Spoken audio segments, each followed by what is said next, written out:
Welcome to the Creative Plan Podcast Network. Join us as we share our favorite RPGs, one-shot games, tabletop games, reviews of items, and convention panels, and other exciting things that we run into from time to time. Sit back and enjoy the show.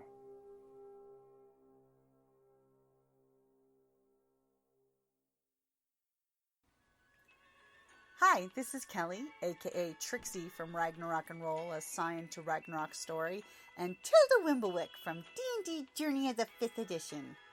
First off, I would just like to say thank you to everyone for listening to our varied adventures, as well as for rating us on iTunes and RPGpodcast.com. If you haven't rated us yet, we would greatly appreciate it if you could. And if you're looking for more ways to support our efforts, we are now on Patreon, a great site where you can help us continue making more podcasts, as well as some special surprises for our patrons. If you can, please look us up at www.patreon.com/cppn. Every little bit helps. And again, thank you for listening. Hey guys, August the 17th for RPGaDay. And the word of the day is... not the one that's victory, but the one that's the loneliest number of them all. This one time at Bard Camp. No. Many flutes were lost that day. Let's see here. One. As in numeral no. Yes, one. It's like, that's kind of... Well, okay, you know what? One of the first times I was ever playing the new 5th edition of Dungeons and Dragons with the whole advantage disadvantage, and I remember that I was trying to make an athletics roll for my halfling rogue Tilda, to see whether or not she could clamber up or she gets caught in the flood. And okay, been a long time since I played, and especially in, well, it's a halfling, so I think it was advantage, because there's a rope involved, I think. Yeah, and so I rolled my 2 20s, and they both came up as critical fails. Oh my god, both of them came up as ones. Oh, but what's worse is I totally forgot that halflings can reroll ones. Because they're lucky. So, I mean, it worked. I mean, I lived. And it was like, they rescued me. I almost drowned. And so now I will never forget that a halfling can reroll a 1. And what are the chances of rolling 2 critical fails in the same roll? But an even funnier thing is, one of the other players was laughing hysterically at me. Yes, and he was. Dice Karma, sure enough, he was making fun of me. He had to roll advantage. And he rolled 2 1s. Oh my god.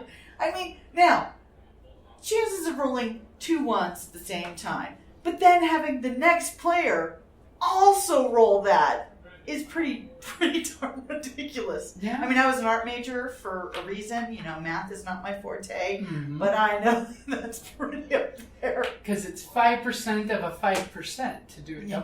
It's scary. That's like C-3PO numbers there. Yeah, so 1. The 1 you'll never forget. The 1 I'll never forget. See, I will throw a bonus one out there. Get it? Bonus one. Check out the new Dungeons and Dragons Essential Kit. It's the new starter set that has different features from the old starter set, which is great. Because the reason why I bring 1 is it has rules in it so you can play in player groups as small as 2 players, 1 GM and 1 adventurer. It has new hireling rules so you can have an entire party of hirelings working for you, and special stats for them so that way you can have that one player playing an entire party with 1 character and a bunch of hirelings, which I thought was interesting. But the one I will actually use is the critical fail. Because let's not forget, rules is written in D&D now. 1 is not a critical failure. What do you mean? What? technically a 1 is a failure, but it's no longer a critical failure. Because remember, natural 20s, except for combat checks, are not anything important now.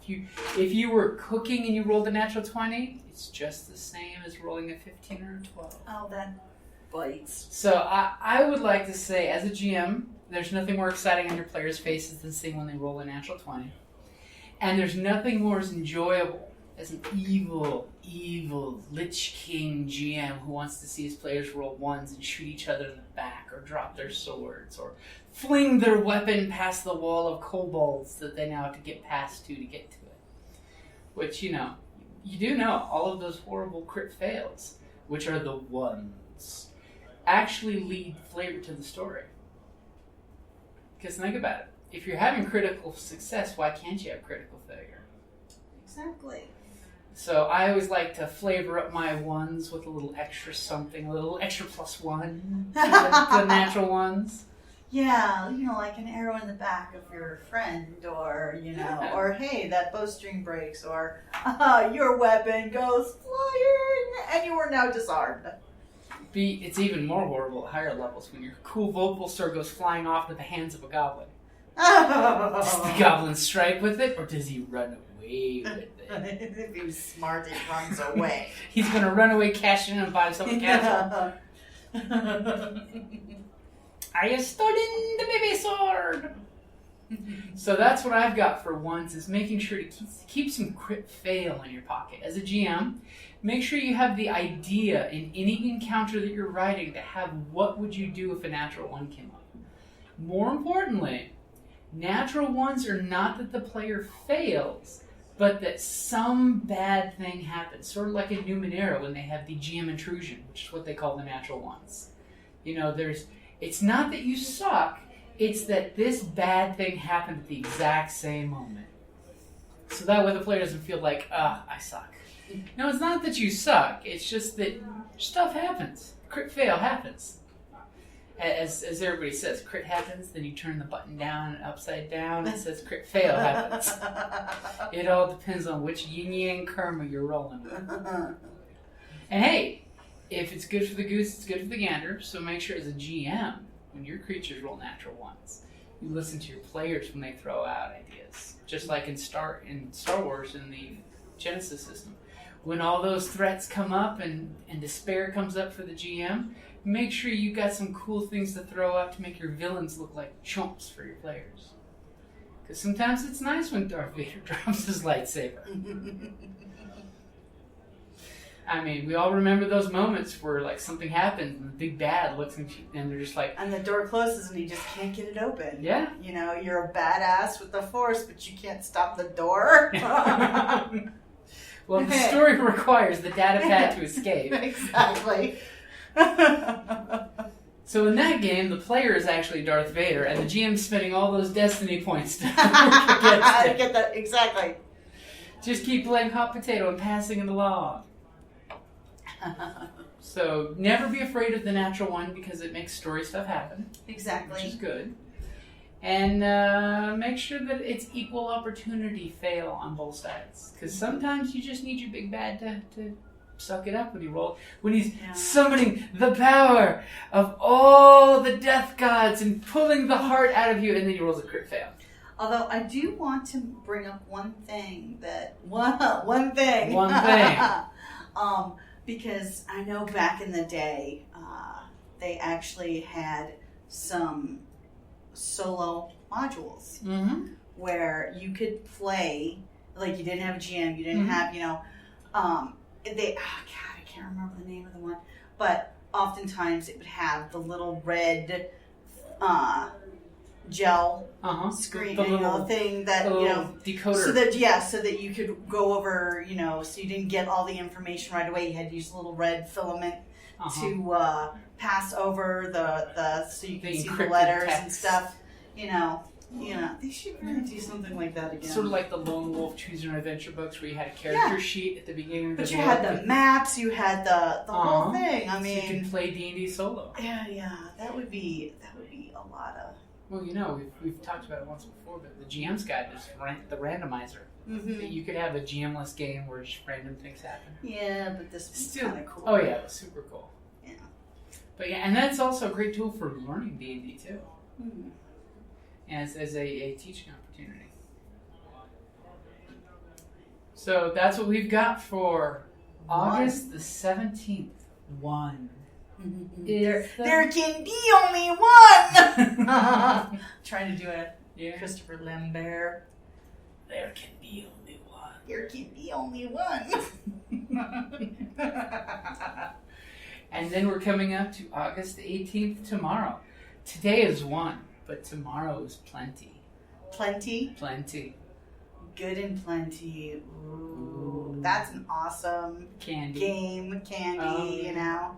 Of course, you have to like black licorice, which I happen to like. Good and plenty. But for plenty, I would have to say... We gotta wrap it up there first. Okay. Alrighty, guys. Talk to you tomorrow.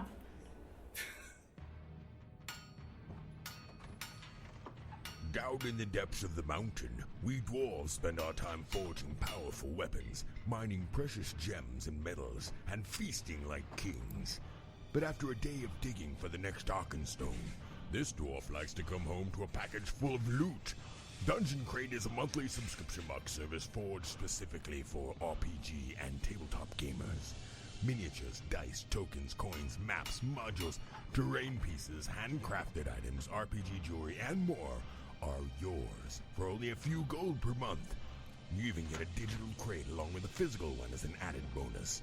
So are you brave enough to reward yourself with a Dungeon Crate? By Morden's beard, I hope so.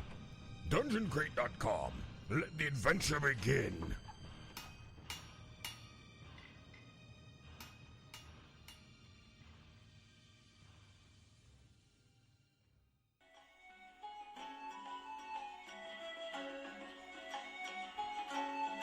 Thank you for listening to the Creative Play and Podcast Network. And feel free to enjoy our other shows, such as D&D Journey of the 5th Edition and Scion Ragnarok and Roll, a Scion hero to Ragnarok story. Thank you for listening.